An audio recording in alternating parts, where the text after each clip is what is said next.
Greetings and welcome to the first annual Pacific Northwest Multicultural Reader Series and Film Festival, powered by Zoom Catchers.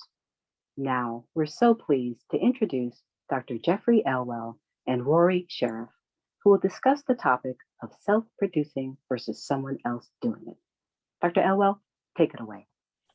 Well, thank you so much. I'm glad to be on here with Rory Sheriff and just give some perspectives. Quite honestly, I'm doing both ways. And in my career, and I've been in academia as a theater professor and administrator for more than 30 years. And most of that time, I was also fortunate enough to be getting plays produced by theaters in the 90s and the aughts and into the teens, I guess, of this century. But there were, occasions when I had a work that I had completed and I had some enthusiasm from other people who I respected about it, and theaters weren't biting, quite honest. So we decided to mount it ourselves. In New York, outside Chicago, in some other places, but that's primarily where. And it's mounting your own work is both good and bad, I think. In one way, it's tougher to get critics to come out. It's tougher to get an audience than if established theater does it.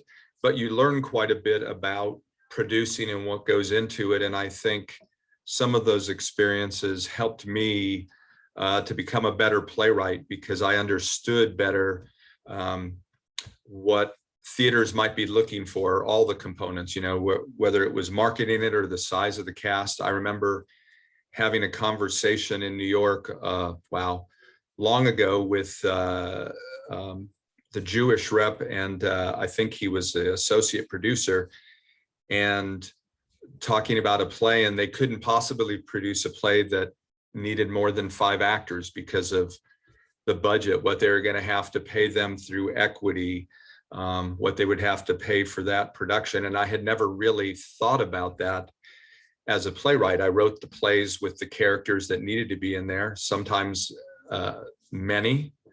A historical drama about Frederick Douglass. In the original production, it had 38, a biracial cast of 38 outside Chicago. When it got produced in New York, it was done with an ensemble of 9 equity actors. And I even was getting lost sometimes with keeping up who was becoming what character and others. So, I think you learn a lot as a theater artist, as a playwright, when you're producing your own work. But again, there's some negatives. So I'd like to hear Rory's perspective on this, and I'll mute myself while he talks. Well, thank you, Doc. I've became a self-producer because, long story short, I went to LA. I'm a writer by heart. I'm a playwright as well, and a screenwriter. And a piece that I wrote, I had an agent that got me in front of a producing company out there in LA, in Hollywood, and they basically told me no, and it wasn't in a good way. They talked about my script in front of my face, and you got to have thick skin when you go out there. You definitely. I'm like, hello, I'm here. You guys see me here, and you're talking about my work. But that was a lesson. I actually ended up selling a script that I personally thought was crap, but they bought it.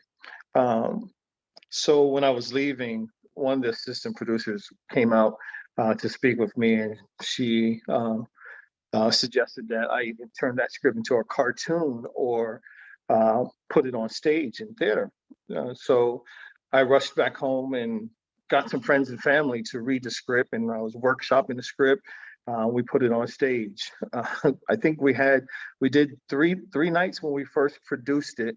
And I think there was like a total of 34 people that came to see the show all 3 nights.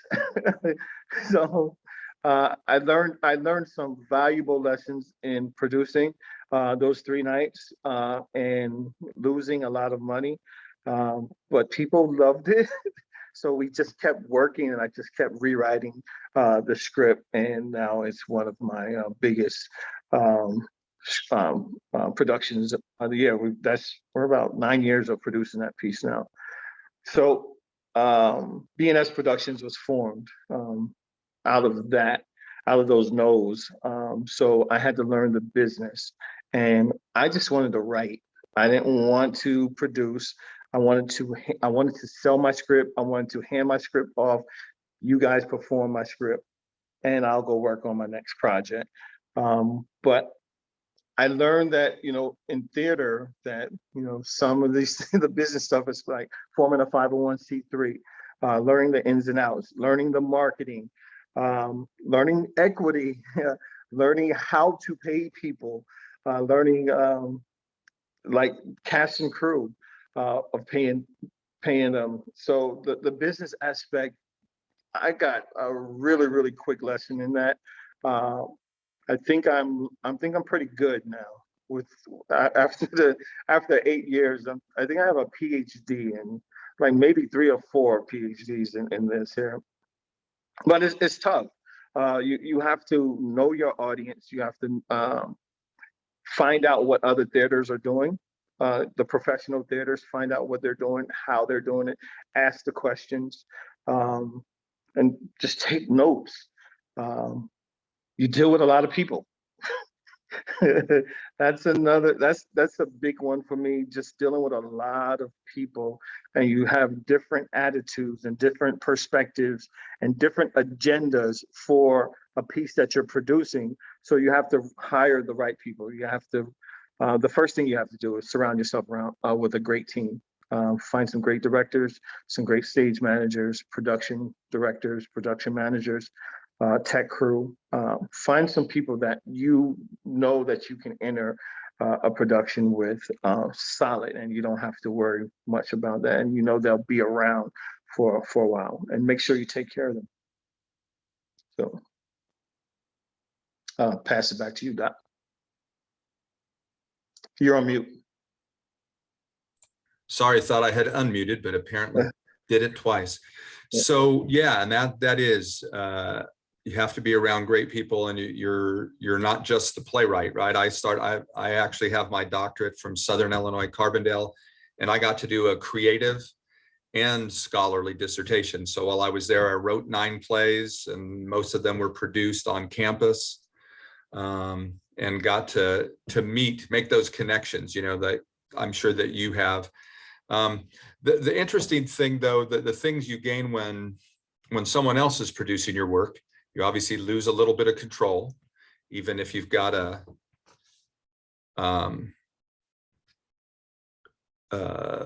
somebody who's, I want to say, sympathetic to the work, but really understands it. And like my first experience was with a professional production, was a pretty small, but established company in New York, and they were doing shows at, I want to say it was 4 Great Jones Street. It was called Under Acme. It was literally underneath. It had, by the way, 34 seats, which would have taken care of your audience. 34 seats in this black box under. And I got off the train on the east side. It's down in the Village. And there were a bunch of people out in the street. And I thought, oh, I wonder if there's like a fire in the restaurant or something's going on. And I asked somebody, they said, no, we're here to audition for this play. And they were telling me, and it was my play. And I'm thinking, all these people are here to audition for this totally unknown playwright who's never had a professional production.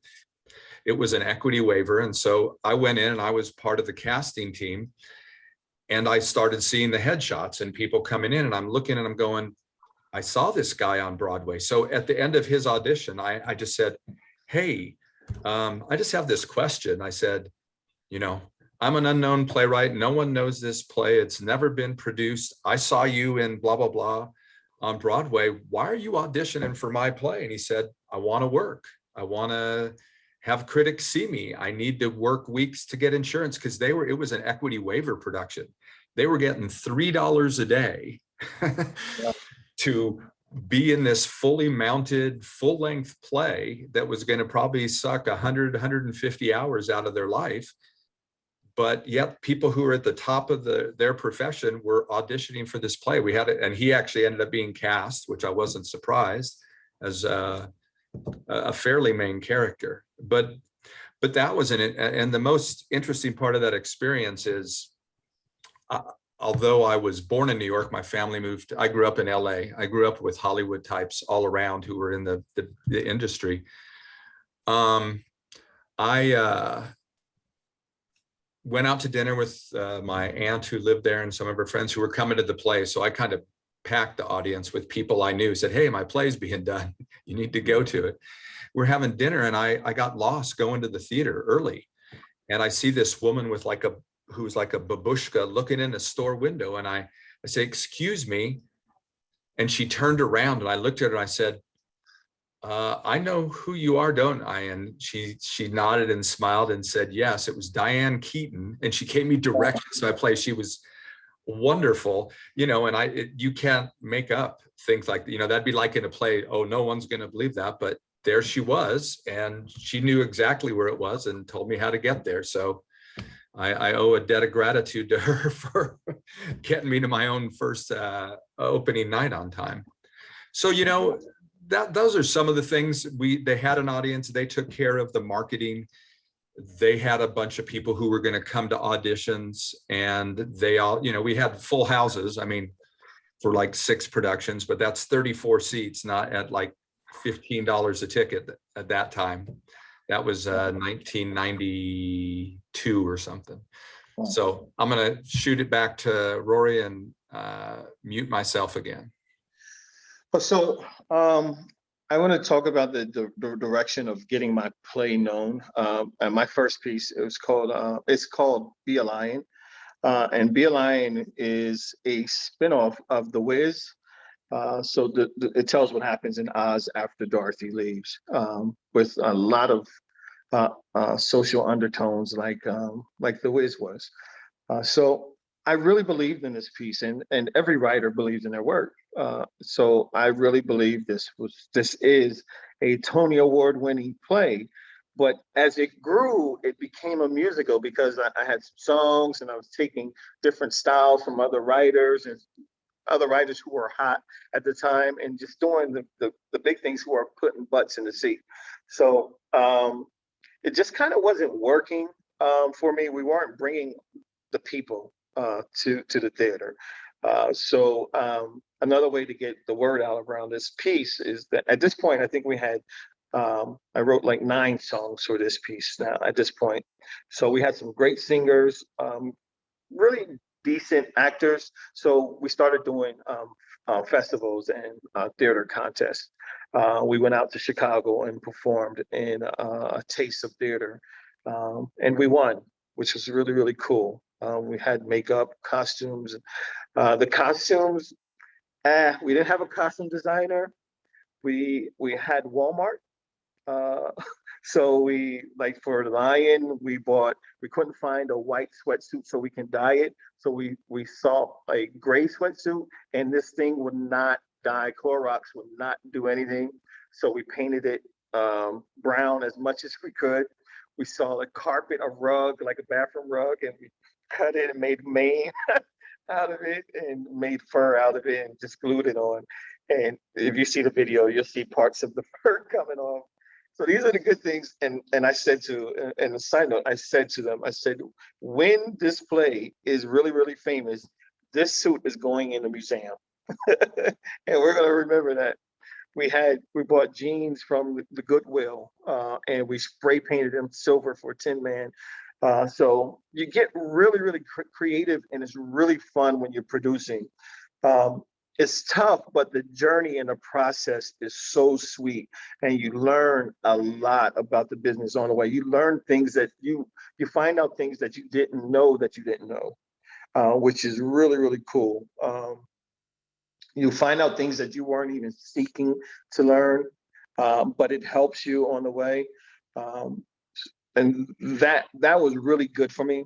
So now when I produce a show, I have full confidence in myself, in my production company, in everyone around me, because I know I remember the lumps and the bumps and the things that we didn't do right, the lessons and the failure, which is really, really good, but sometimes it's costly, especially if you're self-producing out of your pocket.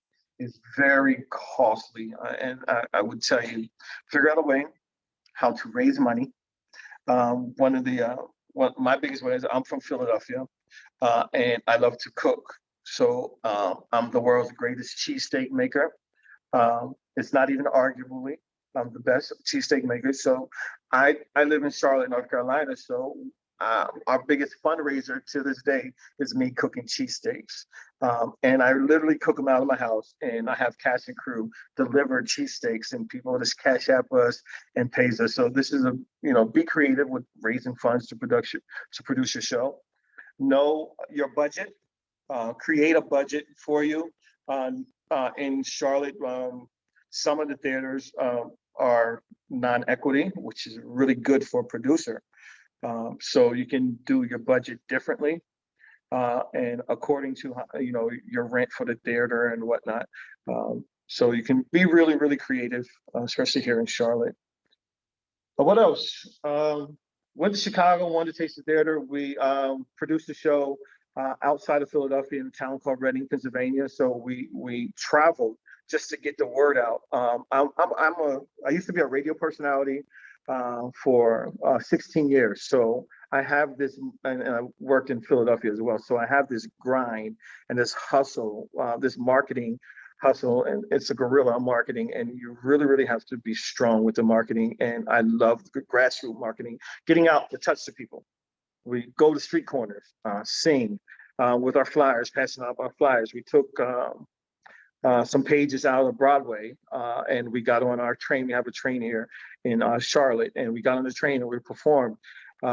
If many people aren't on the train, everyone has social media. So we recorded on the train. So it's kind of cool if someone comes to your video, is like, oh man, they're on the subway and they're singing and they're performing. That's cool. I want to see that play. I want to see those people. And when they actually see you, is really big. Hey, you're the people on the video. And we're approachable and we touch people, before COVID. and we will be out there singing, and I'm big on community. I'm big on family. Another side note for the reason why I'm big on community. I had a boss. Well, I went for a job interview or for a radio station. And at the time I got a Kmart white button-down shirt, a Kmart skinny black tie, some Kmart dress shoes, and I had my air check, which is part of your resume, your sound, how you sound on the radio. And it was on a cassette tape, tells you how long ago it was. Walked in to the interview, the operation manager interviewed me. I used to sit down, I had my resume done, my air check, and I was looking nice, clean cut. And I set it down and I was, yes, sir, no, sir. He asked me one question. That question was, what do you do for your community? And I told him I volunteer at the police athletic league. He's like, you're hired. And I was like, don't you want to listen to my air check? I did all this work. He said, don't you want to listen to my air check? Or he said, no, anybody can be on the radio, but not anybody does things for the community.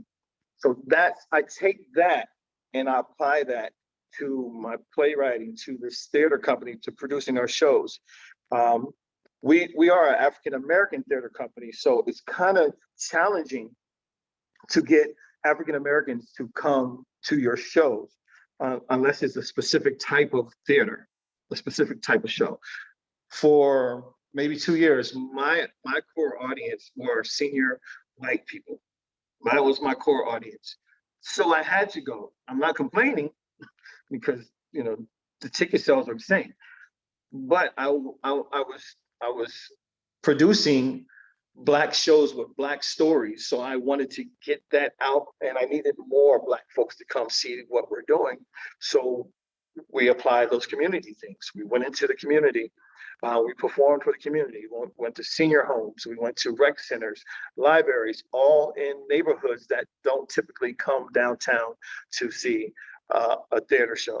uh, they're usually going to churches. So you had to plead your case, like basically plead your case why these folks should come to our show. And not only did we do that, we gave tickets to those who are in the house because we wanted to get them to come see us and wanted to gain their trust.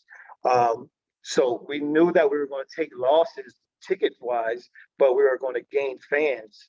So those folks, we put on a good production, they enjoy themselves, they're coming back and they're going to understand why they're going to buy a ticket. So those are some of my guerrilla marketing tactics, some of the things that we've done successfully, cheesesteak fundraisers, um, uh, the touching hands, going to senior citizens, going to rec centers and libraries and performing for free and giving tickets out. So they worked, and we started seeing our audience grow more and more. So we still see the senior white theater goers, but now we're seeing more different faces. We're seeing African Americans coming out with dates and girl nights. And it's hard to get the Black men to come by themselves to theater. It's hard to do that, but I'm up to the challenge. But they will come with their significant other, which is really, really cool. So those are some things that I took and applied from my radio experiences, and applied it to my self-producing theater stuff. And we ultimately had a really good run with Be a Lion. Another tactic that I did with the company was that we needed to get butts in the seats. So being from Pennsylvania, I know August Wilson in and out, through and through. My uncle knows him personally. So I figured August Wilson is really, really known. So why not produce a play that people know? And when we put those butts in the seat, introduce them to what else we're doing. So introduce them to Be a Lion in the program and in the curtain speech, letting them know who we are as a company. That was another tactic. And all these things that together, they're working and they're bringing people in.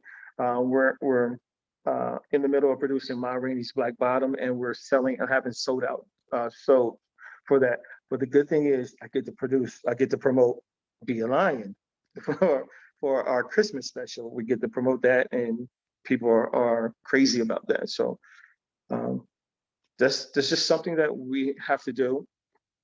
I'm gonna just pass it to you, Doc. I can talk forever. Okay, yeah, I understand. So can I. So, Rory, you said something, and I found that very valuable. I entered a lot of my plays in festivals too, and again, one was outside of Chicago. Well, actually, it was in Chicago. Bailiwick Rep was hosting it. It wasn't the one you're talking about. It was one before that. Which was great, because what happened is you had all these actors, both equity and non-equity, who are used to working at Bailiwick and Goodman and everything else, coming and auditioning for whatever. So you had these wonderful actors who hopefully, they were short plays, so they could be in more than one play. That was a great experience. I entered the Samuel French, the Off Broadway Festival, a theater who had produced some of my works there, an off Broadway theater, suggested doing that, and a couple of those plays, and then a couple of ones that had been done elsewhere submitted. And I was very fortunate. Two of them I ended up winning. Quote, there are 5 or 6 winners, and you get published. And so I get royalty checks that, will probably get me dinner in Charlotte every year. Nice dinner, but probably not much more than that. And your plays get known that way. But that's a way, because wherever you are, whatever community, you've got other people seeing that. And if you're fortunate enough your play gets selected or you win that, a lot of people have seen that. So the next time, if you have a play or you're talking about producing it, somebody knows who you are, right? You're not just this unknown, it came through the mail.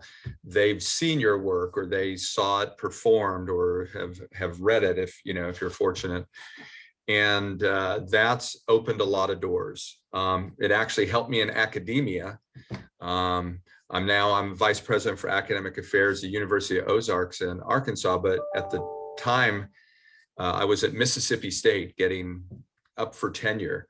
And the week before that, the Chronicle of Higher Education, which is sort of like the backstage for us higher education folks, did a full page feature on me because I had 3 plays produced, and believe me, they're produced in theaters that there were probably more vermin in there than spectators paying, on 42nd Street. But in like 29 days, 3 plays opened up. One I had submitted like 5 years ago to a theater, and they were just getting around to it, or they said, "Hey, would you be interested in us?" Yeah.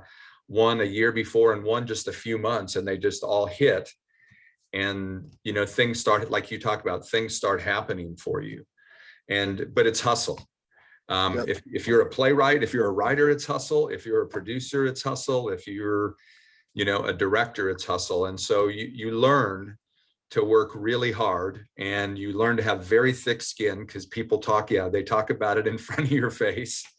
And they also, I've kept a few notes. I got one very nice rejection from Yale Repertory Theater, so I keep that, because it was actually a very nice, but they very nicely said, "No, we're not interested in producing it, but we wish you luck elsewhere, and we think it's really good, but not right for us." So you have to, probably, and I don't know if you've experienced that. I've been fortunate and had like 23 of my plays produced somewhere, and 6 of them published. What you don't see is how many submissions I've had. It probably is 4 digits, to different theaters or contests or whatever. So you gotta believe in yourself, and believe in what you're doing. And you've got to figure that when someone decides to produce your work, or if you produce it and you get the audience that you want, and you get even a good review. And I remember in the Reader in Chicago, and in the Village Voice in New York, it was great, because that's going to be there forever. And people who you can't reach through your advertising are going to see that, and maybe they'll either come to that or a future production, because especially in big cities. And one of my first jobs was at Gardner-Webb University in Boiling Springs, and I lived on the Charlotte side of Gastonia. So I know Charlotte Rep and a lot of the Children's Theater and a lot of the theaters there. Now that's quite a while ago. I haven't been there in a while. But that's how you get to become part of the community, and people know your work. And I just remember what a guy who was very successful, who I taught with, and he was in a couple of my plays, because he was on the faculty, and they were getting produced in New York and in Chicago. And he said, I remember doing a show that was going to Broadway, and we opened in Boston, and I was in the green room. We were getting ready to open, and one of my colleagues, other performers in the show, said, "This is it. I think this is it. This would be my big break." And he was 82 years old, and he was thinking this it was going to be in a big, talk about keeping the dream alive. And he had, just been around the fringes the whole time, and was sure this was going to launch him, and he's 82. So obviously he's going to have limited opportunities after that. And it was a show that did run, a friend of mine that did run. And he said, and that's what you just have to believe. You have to believe what you're doing is the right, and it has an audience. You just have to find that audience and that space. And so for those people out there who are, starting, or who are 82 years old, and they've, they're still living the life and dreaming the dream, it does happen. So I'll throw it back to Rory. You reminded me of that 80-year-old man. We have someone here. He's 70 something. He's approaching 80. He moved from Charlotte to the Tampa area, And anytime that I'm doing something, if I release something, he'll say, "Hey, I'm coming up to audition." He's a hell of an actor, but I call him one of my adopted fathers of theater, and his name is John, right? So I'll call him Johnny, and so I was producing Jitney, August Wilson's Jitney, and his name was brought up. I was like, "Yeah, but I can see him as Becker, but he's moving a little slow, and so he comes with his leather bag and this older bag, and he pulls out this letter. He gives it to me. He gives me this letter, and he said, "This was for you. This is 14 years old. I mailed this. I mailed this to myself 14 years ago. Open it." So I opened it up, and it said Jitney, and it had his name. He wrote his name as John Becker, Jim Becker, and he wrote people that he wished that would be a part of his cast. He said, "So this is destiny. I have to have this role." And he got it. And he got the role. He destroyed it. He came off book to audition, which is always good. So yeah, that was his role. So that about the 80-year-old man immediately reminded me of John Price, man, a great guy. So producing, as you go on producing, you run into some really awesome people, more awesome people than not. The people who are awesome, you want that, and I'm talking actors and tech, you want to keep them around you. Even actors like an ensemble or whatever, you want to keep a pool of actors, a solid pool of actors, because sometimes as a producer, it's hard, especially in a city like Charlotte, it's hard to find solid actors to give you what you want and what you need as a new company, and as a growing company. So I started developing an actors pool of folks who comes to auditions. So I know who can do what. I used a couple actors. There's probably 4 actors that done. We produced 5 of August Wilson's plays so far, and there's about 4 or 5 actors that were in all 5 of them, because I know that they know August Wilson's, and they're going to give me what I want. They're going to give the audience what they want to. So that's something as a producer, and as your company grows, that's something that you may want to keep by and stay open. Stay open. And I tell these actors, I tell them, if someone comes good, I mean, you don't have a job. It's not guaranteed. I can see you doing this, but if someone comes in and changes my mind, I'm going to give that role to them. And it happened twice. So over the last couple of years, it happened twice. Someone came and just blew it away. So these are some things that I practice with the company, and just making things happen. And I make those actors audition anyways. You show up. There's nothing is yours. Nothing is guaranteed. You show up and you audition, and they know it. They understand that. Find really cool places that print your flyers and posters. Find really cool graphic designers that know you, that know your vision. Um, have a handful of people that you can just call and say, "Hey, look, I'm doing this, and this is what a couple people did on Broadway with their flyers. Can we do something different that says the same thing?" Those are some things that I do. What else? I go to a play. Well, prior to COVID, I go to a play or a musical once a month. See something new, even if it's something that I know I won't like.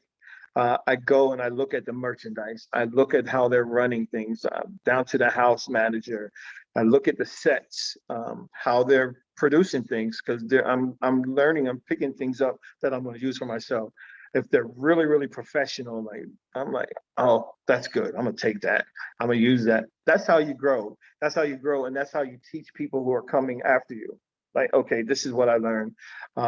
There's a fairly unknown piece. It's called Wicked, that that I'm going to next week.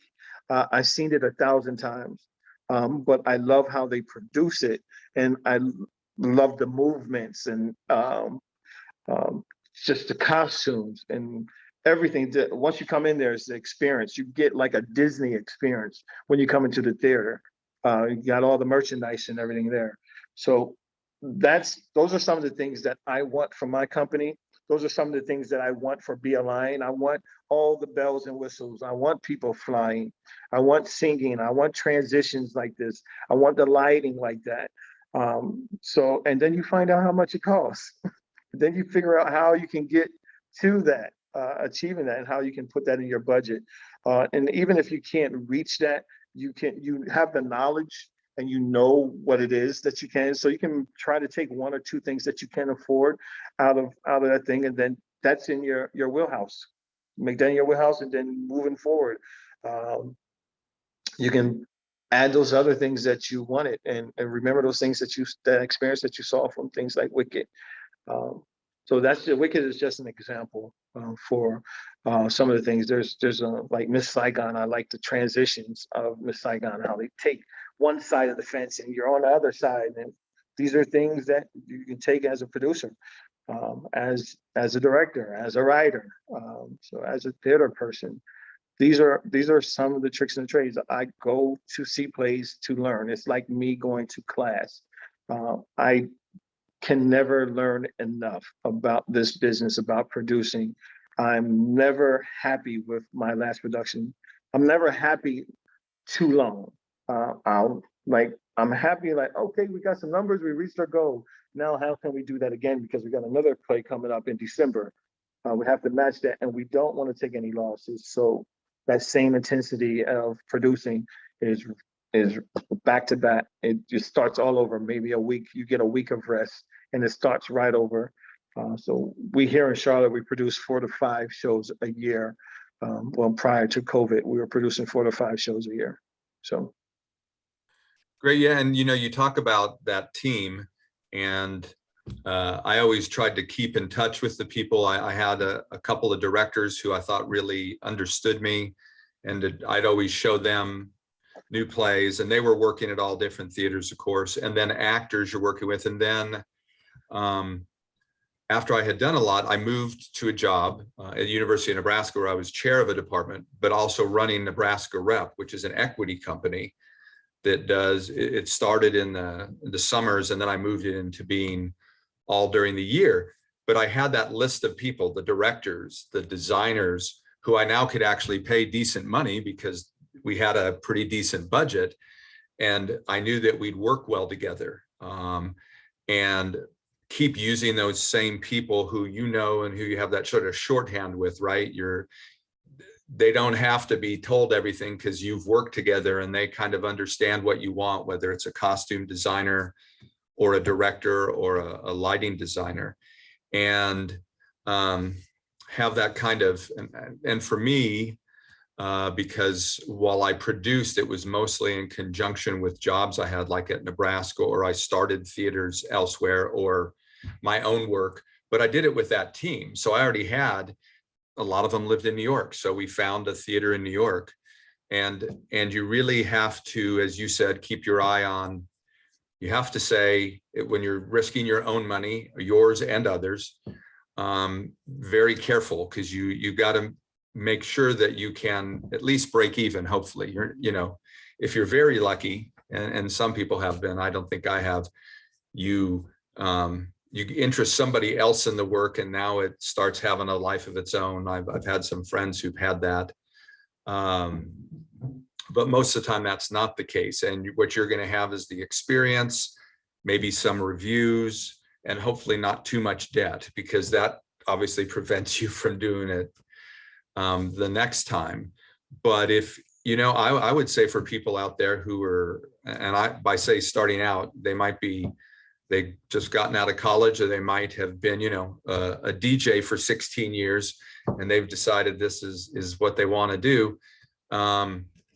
Look at it realistically, and get a great team, and make good decisions. But, you know, do that, because again, I've known people, and I'll tell you, there was a play that I wrote that I thought was my best. You know, you talked about, when I always think, you know, well, I wonder if this will be nominated for the Pulitzer. You know, I've not been a Pulitzer finalist yet, but I've still got hope. But it wasn't done. And then some company, they had looked at some of my other works, and somebody wanted to use one of my plays for an opera. And I said, well, I'll be happy to send you that play. I don't really think I have one that's much more operatic. And it was this play about Poe, Edgar Allan Poe in purgatory, and putting his executor, Rufus Griswold, on trial. And Poe was the judge, jury, and executioner in this whole thing. And this brilliant guy turned it into an opera, and it was done. And the book is published, and it's out there getting produced. And when I wrote it in 1985, right? I saw it as a stage play. I submitted it. It got pretty close. It got some readings. It never got produced. And then, you know, in 2010, here's this person, this composer who's interested, and he's working with the company and interested in doing something, and had seen something of mine, right? And said, hey, do you have other works? And I sent it to him, and like 3 days later, he said, I want to do this. I was like, that's fine. You know, that's great. And go ahead. And it turned into a wonderful success. So you never know, right? What's going to happen. So that costume may be in the Smithsonian someday, right? With the tufts of carpet coming off the lion's chest. You never know. So, you know, that's what I would say to people out there. You know, just be persistent, be realistic, be persistent, understand what you're getting into. But if you love it and you believe in yourself, then you need to do what you need to do. So I'm going to shoot it back to Rory. Yeah, and that persistence and being disciplined and staying focused, and understanding that it's not personal. When you get those no's and get those doors slammed in your face really hard and really loud, understand that, you know, there really are, may sound cliche, but there really are other doors that could be open, that will open for you. You just have to be persistent and have to keep learning the craft.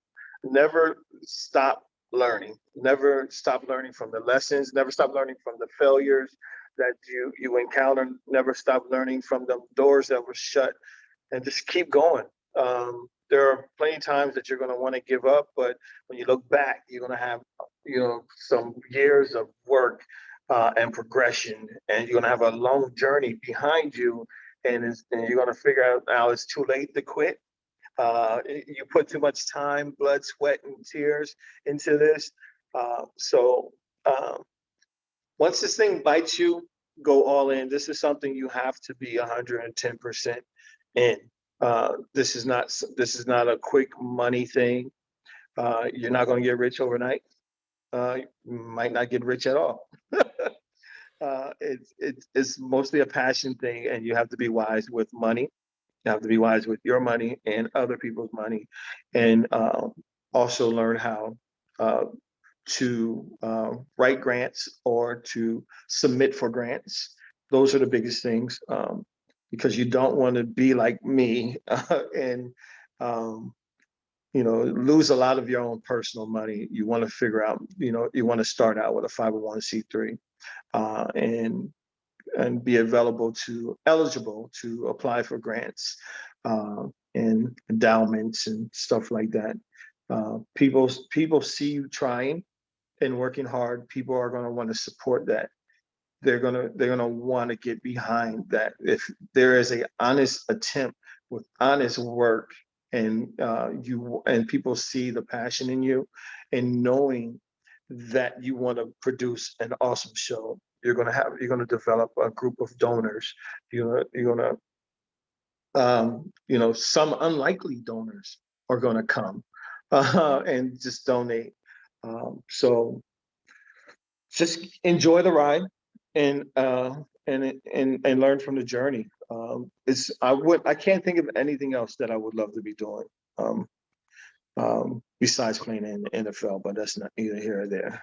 Right, and you talked about, I'd say you talked about going to shows, and that's really investing in yourself, because you learn a lot. And I always think when I'm sitting in the theater, getting ready to watch a professional production, to me, it's like being in church. Yeah.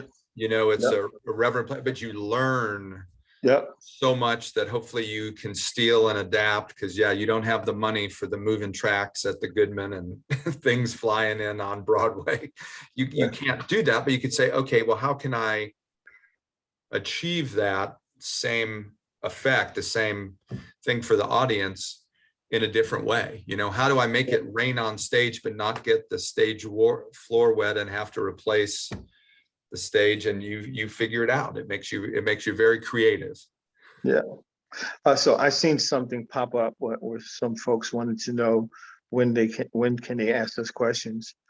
I think about now, because they said we're about 45 minutes. So I think this would be a good time. Yeah. And it says you can place a question in the chat in the Q&A section. So I'm going to look at the Q&A, and there are no open questions yet, but we'd certainly welcome any questions, I think. Absolutely. We do have a question from a participant. And their question is, first of all, thank you so much for such an engaging conversation. And the question is, how has the pandemic and this new hybrid model affected the way you do your work?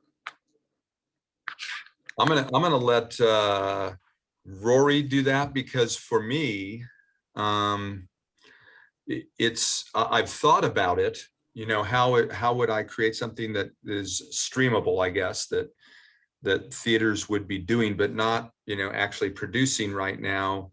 It's more from the playwright's perspective. So I don't know. I think probably Rory has a better handle on that, or has thought about that, with whatever restrictions were put in place or might be put in place by the state or by the city. So. Yeah, I'm just going to be honest. It sucked. It really did. It sucked and it hurt. I think I got PTSD just thinking about it. The company, our movement came to a complete halt. Broadway says pause. We are at a complete stop. And then we have to recreate ourselves, which is a cool thing, because if we call ourselves creators, well, create. So I've written a couple scripts, and it gave me an opportunity to workshop my scripts and to have virtual stage readings, table readings, and opening of readings up to the public. That were some of the creative stuff that we've done. We did take like a few, like some parts of a script that I've written and shot some short film with maybe 2 or 3 actors. And just trying to be creative was really, really tough during this pandemic. It's, for me as a writer, it's great as a writer. I can sit down and write my butt off all day and create. And that's what I did. I was saying, like, once this thing is over, I'm going to have a lot of scripts in the canon, and I'm knocking on doors, and I'm going to produce a lot of this stuff. But there's that part that's the producer, and that's the part that loves the building, being in the building, being in the theater. And that's the part that's the time that I would get really sad. There's times I would call actors and that I haven't even ever talked to on the phone. Like, hey man, how's it going? How's your family, man? So, well, and like Rory, the one thing I did, because it was weird, and you could say I was prescient, but it's just dumb luck. But probably it was like mid-90s, I wrote this play that took place during a time, it was in quote a disposal station. It took place during a pandemic, right? It wasn't this, but it had 4 live actors, and it had bodies coming down this conveyor belt. So the whole set was like you're in this sort of below ground thing, and there are these 2 people who were just taking off rings and taking clothes and putting them in things, and then dropping the body, the strip, and there was a lot more to it. It's pretty absurdist thing, dropping down, basically into the trap room. And I was like, well, hey, you know what? This got a couple of readings that never got produced. There's a pandemic going on. There are unfortunately a lot of people dying, and just sort of imagine that it's taking place now, and how would that change it? And I went through the entire script and rewrote and rethought about things to make it. And of course, it has 4 living, breathing actors. So it's very producible that way. The conveyor belt thing would be pretty tough, quite honestly, and the drop. But I thought, well, we could use mannequins, because some of the stuff when the actors are sort of playing out their lives and their own world, because in this society there's all these rules. Of course, it didn't have to be masking before. It was just all these things you couldn't do, like we're in restrictive societies, countries elsewhere, that if you, for example, don't chew gum and drop it on the street in Singapore, or you're going to get some corporal punishment, right? Something that happens probably every second of every day in the United States. And so then I'd kind of imagine it, okay, what it was set now, because I thought, well, maybe I can interest some theater companies in this work, because now it's much more relevant than it was just as sort of this vague, something's going on and we have all these restrictions. Well, now we're living in a world where something's going on and people are dying and we have all these restrictions. So that's what happened. That's how COVID affected me as an artist creatively. It allowed me to revisit something and, maybe make it into something that somebody would be interested in now. So, Rory? Yeah. Well, let's move on to the next question. Is there another question? No, there is. So we have Okay. someone, they say that they understand about self-producing or having a sponsor for production, and that they've crossed over into independent filmmaking and realized it's a different genre when it comes to producing a film project, even a short. They've tried crowdfunding and it's not been successful. Is there any advice on trying to self-produce, not breaking your own personal bank versus getting someone to invest or sponsor? Thank you. Yeah, that's tough. I mean, because as Rory's saying, I started, got some grants for things, but found people who were interested in a certain thing, and a lot of it was producing plays that weren't my own, right? In various roles, places. So I would say, if especially if you talk about filming, you can get incredible talent around university film programs, whether it's in Hattiesburg, Mississippi at the University of Southern Miss.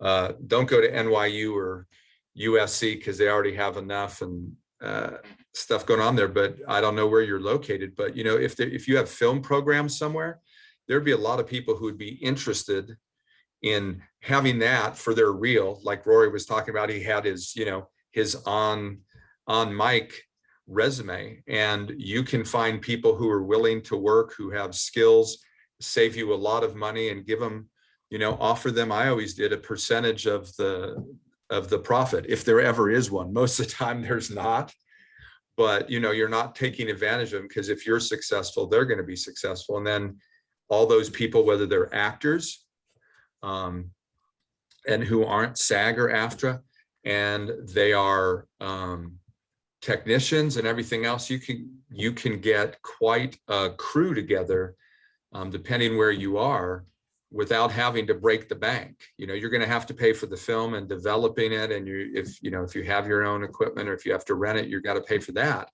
But in terms of the human capital, I think that's really a good idea for that situation. I don't know what you think, Rory.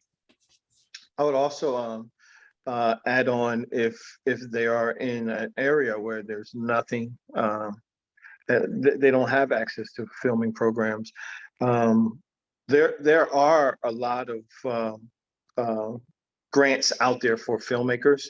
If you have a local arts council, there are certain companies or entities in counties, like here in Charlotte, we're developing an arts commission, but we do have an arts council here. So there are some folks that have arts councils or arts commissioners there, and maybe do some research there with your county or with your city, and figure out if there are some local grants available for that.